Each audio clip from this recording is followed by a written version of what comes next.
But when I do speak to audiences and I speak to corporations, one of the first things I say from the stage is, I'm here not only to help you develop professionally, but personally, because I know you can't separate the two.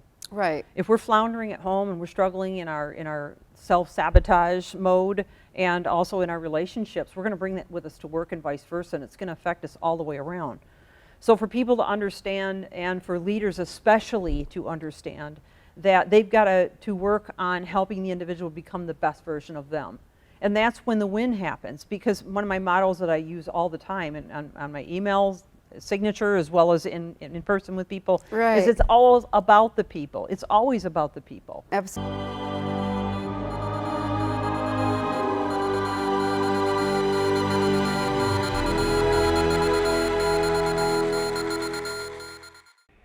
The opinions expressed in the following program are those of the producer and not necessarily those of WKTV Community Media.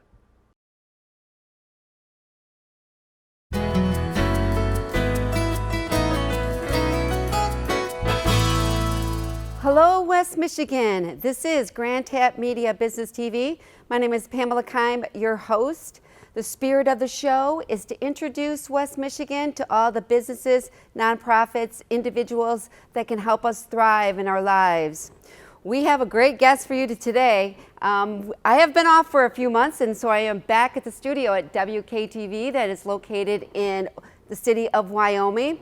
But my guest today I want to share with you is a speaker, a corporate trainer, an author, and a coach, and a founder and CEO of IPV Consulting, and an author of her first book, Reframe and Rewire Greatness Through Daily Routine. And her new book that is geared towards children is called The Machine Inside of Me: How to Change Your Mind and Discovering the Power Within You. She is here today to share what she has learned after 10,000 hours of studying neuroscience, psychology, and human behavior. And she is going to share what that has taught her and why she put that information in her book.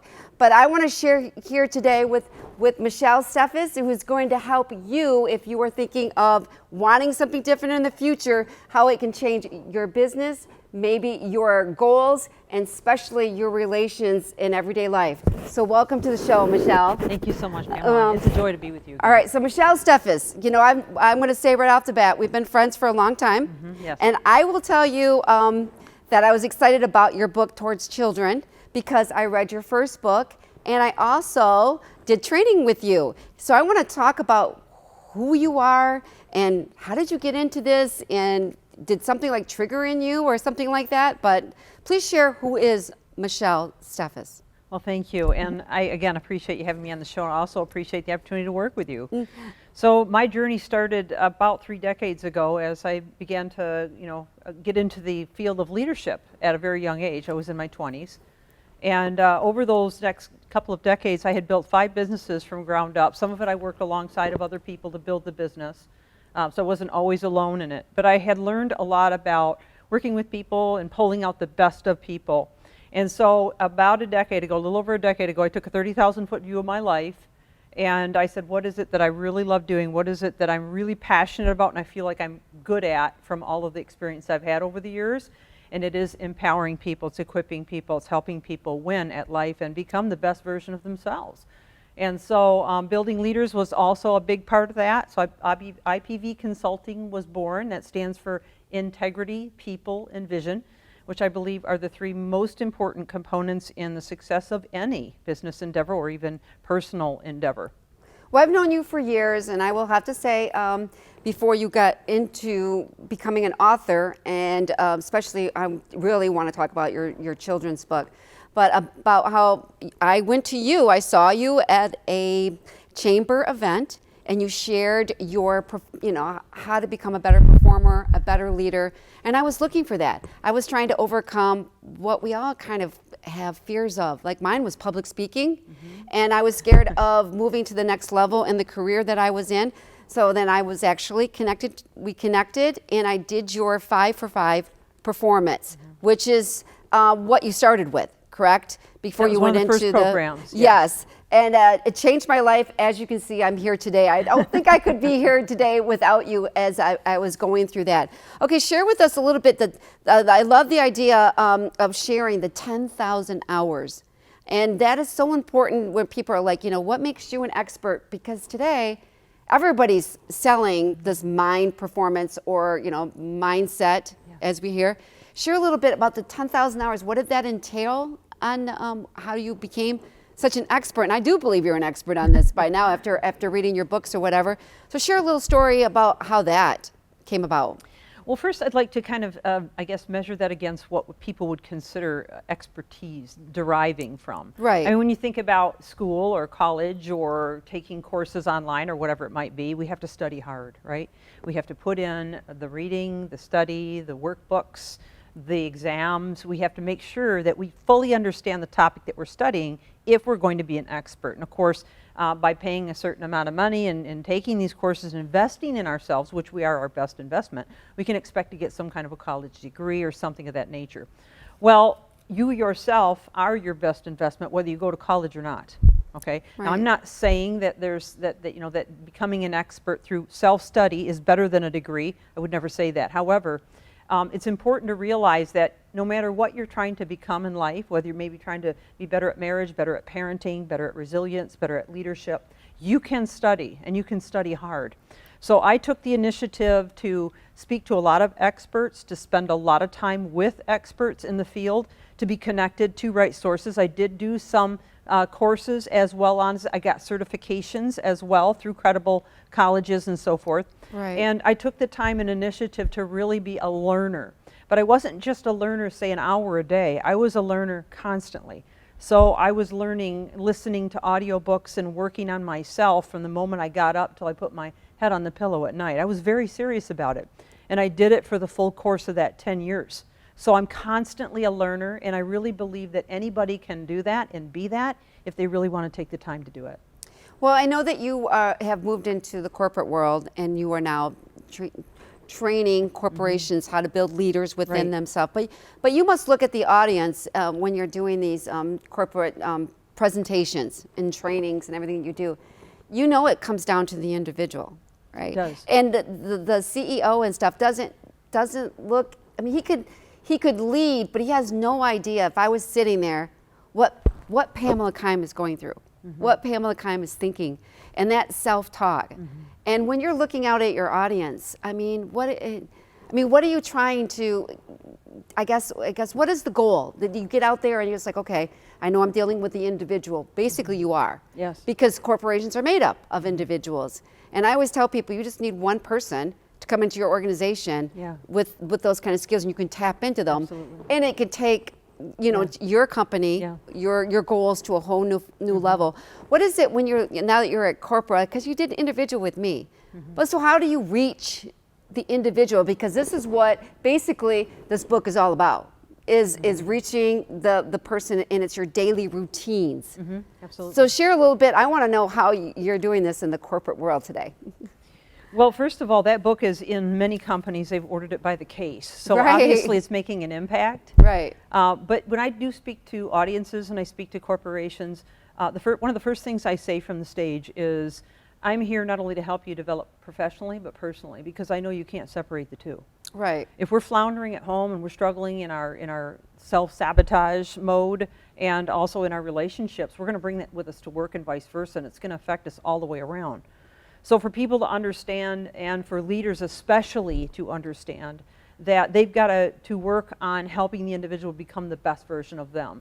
And that's when the win happens, because one of my models that I use all the time and on my emails, signature, as well as in person with people, Right. is it's all about the people. It's always about the people. Absolutely. And it's the people that make the organization, as you just said. And if our people are floundering and they're struggling with mental health issues and they're struggling with relational issues, they're not going to be able to perform well. In fact, emotional intelligence is one of my great study topics that I have become, I believe, an expert in. And emotional intelligence is actually 58% of your job performance. And those that are the best performers are usually 90% or higher in the emotional intelligence scores. And those that will apply themselves to learning emotional intelligence and all the facets that belong to it can expect to earn anywhere from $30,000 more per year and up. Because if you think about it, if you're presented with two individuals to hire and one person has all the skill set, but they don't have the emotional capability to work with the team, to be compliant, to be a team player, and not to be self-entitled, and victimized and, feeling like someone always owes them something and they can't get along with anyone, which one are you going to hire? I mean, you're going to hire the one that's more emotionally intelligent or the one that's struggling with relations and with themselves? Well, even when I, read the book, and of course I went through your training, I felt a little uneasy having, as a person being studied in the brain, right? Yeah. Because everybody feels like maybe there's something wrong with them because they haven't achieved their goals, or they can't seem to find the right relationship, or their family dynamics, and they grew up in I guess you would say back in the day we call it dysfunctional family, but as you probably see, everybody comes from something, right? Yeah.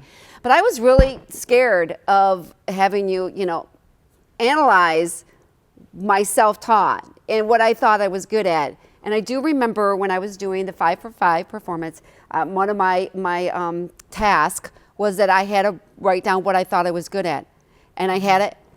I wrote back to you. I'm like, I don't know what I'm good at. I wouldn't be, that I'm really good at. When people are looking at what am I gifted at, right? What makes me up? And you said, why don't you ask your people that you've worked with and your friends? And what I found, and I wasn't expecting the amazing things that they said back to me. Now, why do you think that is? Why, when you're dealing with people, they're self-taught. Their talk is so different than what you saw me as, what I could reach. I mean, are people scared about being put on the spot and having you look at this? You know what I mean? I would be. I think everybody is intimidated to a degree, and I appreciate your candid remarks on that. I think that, we all struggle internally in different ways. And I'm actually glad that you brought that up, because back to the emotional intelligence piece of this, a lot of people think emotional intelligence is how we treat others, but that's only half of it. That's only half of it. So if you ask somebody, are you emotionally intelligent? They usually say, oh yeah, I always treat people great. But how do you treat yourself? Yeah, really. Because 50% of it is how you treat you internally. Because how you internalize things and how you manage your own difficulties, struggles, doubts, confusion, frustrations, and especially our youth today, which is one of my main motivators for writing the book, is, our youth today is struggling with identity. They're struggling with, finding value in themselves and finding out what they're good at. And so if we're constantly battling that internally, it's going to come out in not only how we relate to others and how we see ourselves in terms of success, both in school and in the job, the work environment, but it's also going to cause a number of issues psychologically and physically. And I'd like to get into more of that, because there's definitely a lot of factors there. Well, let's get into that. Yeah. Because that's what you were that's what I was dealing with, right? And sometimes you don't even share those. It's kind of what, as they say, it's the thought behind the thought behind the thought. Yeah. Now, where is that original thought? And I once heard a quote where somebody says, when you're dealing with somebody, everybody is every age they've ever been. Yes. Right? And so you were like, maybe you were 8 years old, and maybe it wasn't even your parents. It could have been you were teased in school, or somebody just said something. I don't know why certain things stay with you. And other things, they can tell you 10,000 things that are good, but you only remember somebody said that dress looks bad on you when that wasn't your best look. And that's all you remember. And it sticks with you long time. Have you ever figured that out in your 10,000? Actually, yes, I have. So, really the best way is to give you my short version of neuroplasticity and understanding neuroplasticity. I know you've heard it before, but I don't know if the audience has, so I'd like to share that a moment. Okay. But you said the thought behind the thought behind the thought, and everybody is every age they've ever been. Correct. Those are two very valid and truthful comments and statements. But here's the thing. You have, from the time you're born, 100 billion neurons in your brain, okay? And those 100 billion neurons are constantly building what's called neural networks. Now, neural networks are formed out of protein. They start out looking like a little tree as they begin to sprout out of the neurons. Okay, now remember, you have 100 billion of those. I know. And as you're sprouting out these little new thoughts, you're firing off 400 billion actions per second of electric energy in your brain. And some of you may have seen before pictures of the brain looking like a lightning storm, right? You may have seen that before, maybe a cartoon type depiction, or perhaps you saw it in some other movie or whatever. Well, that is true, because that little lightning storm that's happening in your head is allowing you to grow in all of the necessary talents, giftings, skills, and knowledge that you have today. So from babyhood all the way to today, and even in the womb, this is forming, okay? You're forming neural networks. Okay. But all the way from then, because you're learning your voices of your parents and, all those types of noises you hear around you. But as you continue to go through life, everything from your influences to your education, your ability to walk, talk, drive, all of it has formed networks. Now, those networks are necessary for you to function on a day-to-day. Because just think about it, if you didn't have those networks built in already, then every morning when you get up, you'd have to learn how to walk, talk, eat, dress, and all those things again, right? Correct. So they're formed in there to form a memory bank. But your brain does not care whether you're thinking positive, helpful, constructive thoughts or negative, traumatic thoughts, okay? So you're building networks whether they're positive or negative. You're building networks whether they're helping you and empowering you and equipping you and making you an expert, if you will, Right. or whether you're building a lot of trauma, PTSD. I work with clients that have PTSD. In fact, I've got two. One of them was a client that actually endorsed my book on the machine inside me. Okay. So understanding that this is a tangible effort that you're making that it can transform you entirely if you're willing to indulge in self-directed neuroplasticity. So just as you formed all those neural networks and you have 1,000 trillion synaptic connections by the time you're 35, okay? So you've formed all those connections. You have the ability to prune off what you're not using and replace it with new thoughts. So you have to become more self-directed and intentional about how you're going to build those. And the old thoughts that are no longer serving you will stop getting energy. So that means that it'd be like if I cut the blood supply off on my wrist, my hand would die. Well, in the same way, if you stop thinking those negative thoughts and those patterns that you have and you replace it with new thinking, which is through cognitive restructuring, and a lot of therapy understands that's more of a therapy lingo type terminology, but it just means reframing and rewiring your brain, which is the name of the book, right? Right. And how, when it says the greatness through daily routine, okay, let's give a scenario. Let's just say that you grew up in a, and your parents didn't do well financially, or maybe they did, they just didn't handle their money well. Okay, because some people, I've seen it both ways, right? And you have a difficult time talking about money, or if you bring up a money where, oh my gosh, like David could say something, and that's my husband. We're talking about something about oh gosh, we spent a lot last, at a vacation, right? You overspent maybe or whatever, and it's not possible. All of a sudden, every anxiety starts to come up of, oh my gosh, it's like I'm already having sometimes 5 more thoughts, right? Oh my gosh, it's poverty, something's gonna go wrong, all right, what if this happens and we blah, blah, blah, and it goes on.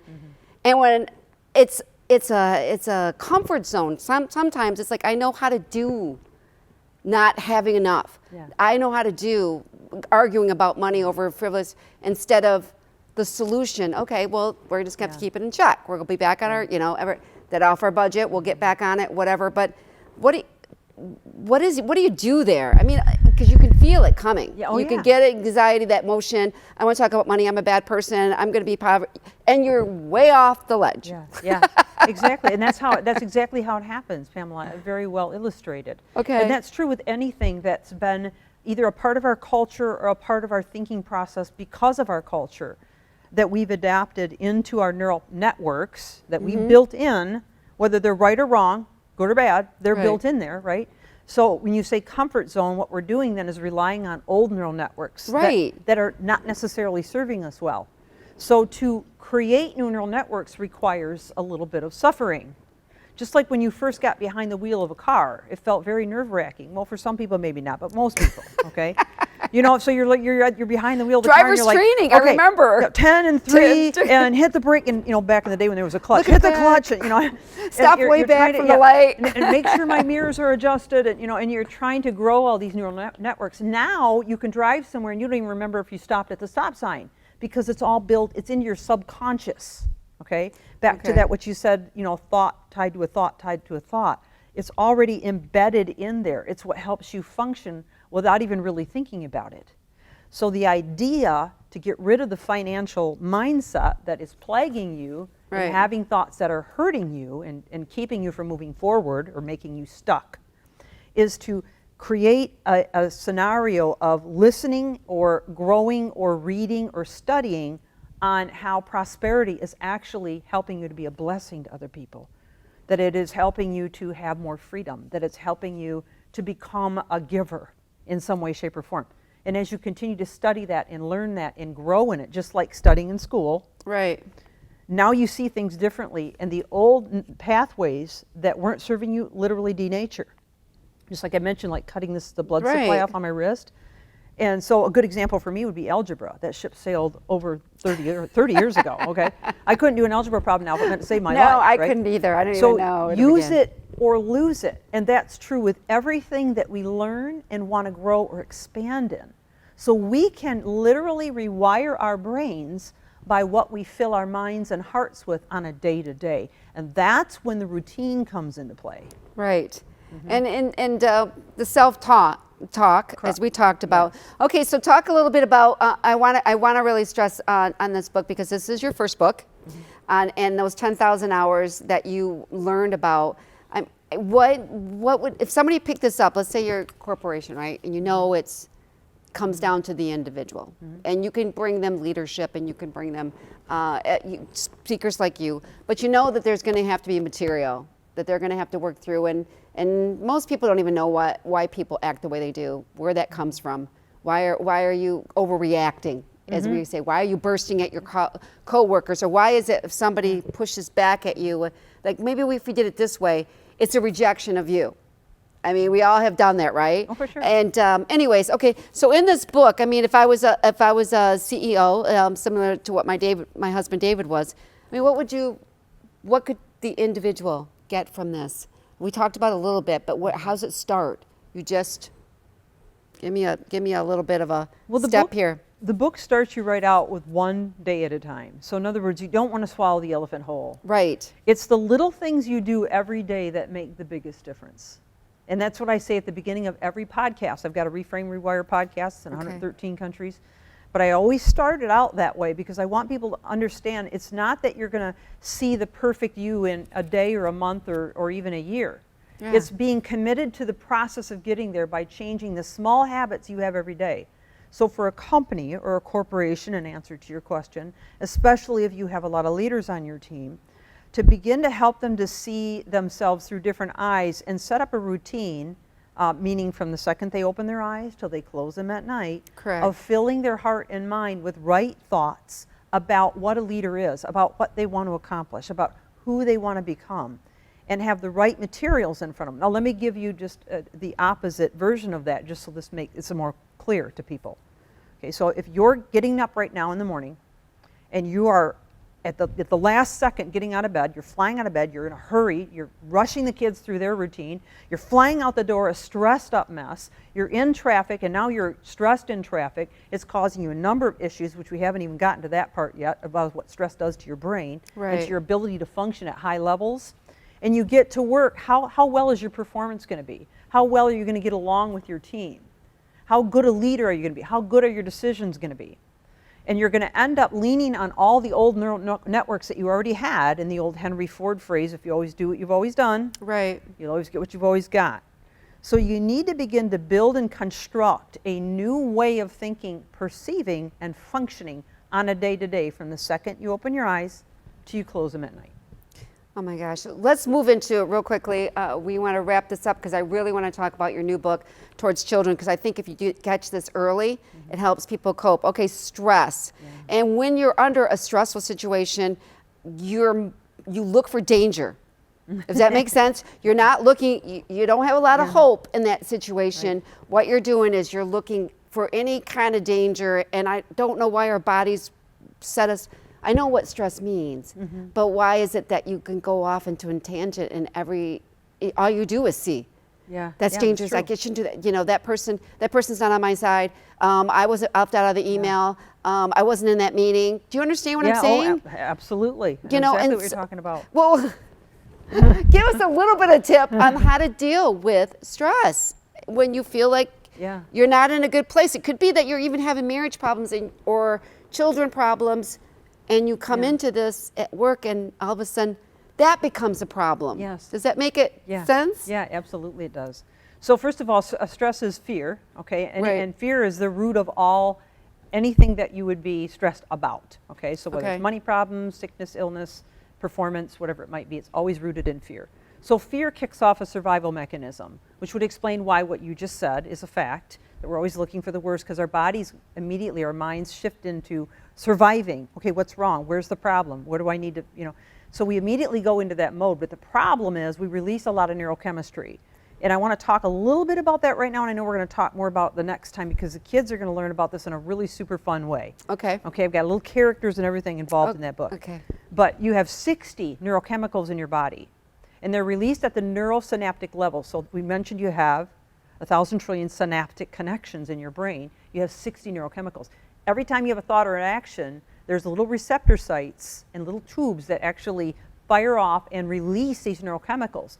So if you're in stress, you're going to release things like adrenaline, cortisol, norepinephrine. Right. Okay? And so those are going to put you in the fight or flight, which are going to make you feel tense. They're going to cause you to have difficulty thinking and processing clearly because you're just going to be in reaction mode, right? Survival mode, where you just do whatever is in your subconscious to do. Whereas if you want to be a little bit more aware, then you've got to be able to learn how to calm yourself down by reframing, again, rewiring over a course of time to become more resilient. But to understand a little bit more about what's happening in your brain, under stress, you're going to notice you're going to forget things more frequently. You're going to find out that you can't sleep at night because cortisol actually suppresses melatonin. That's going to affect your performance the next day. And there's a lot of other things that happen physically and mentally, internally, when you're under stress. So to get the stress under control, and I'm actually giving you the condensed form of this because I have a lot more I can say on it, we've got to learn to take a moment. When we feel that rise starting coming up, you know how you just feel this rise? Right. We've got to learn to reframe at that point and think, okay, what is really happening and what can I do about it rather than what can't I do about it? Right. I think when you're in that state, you're in it. First of all, you feel like you're in shock, and every day you wake up is dread, which is the worst feeling. It is. And it feels like you're swimming like in a tide and you can't get out. Right. And sometimes you even feel like everybody that is trying to help you, you're not seeing it. You know, because so you're it's not kinda, listening. So how can everybody reach you that wants to learn more about your two books, what they can bring this to their own corporate offices, speaking? So how do they reach Michelle Steffes? Well, thank you. IPVconsulting.com will get you there. You can definitely visit me there, but I am on social media, LinkedIn, Facebook. You can find me there as well. But I'd love to talk to you about speaking or getting your hands on the book. And of course, the book is available on Amazon as well. All right, thank you, Michelle Steffes, for being here. I can't wait to talk about your new book to help children. This is Pamela Keim from GrandTap Media. We'll catch you next time. Take care, everyone.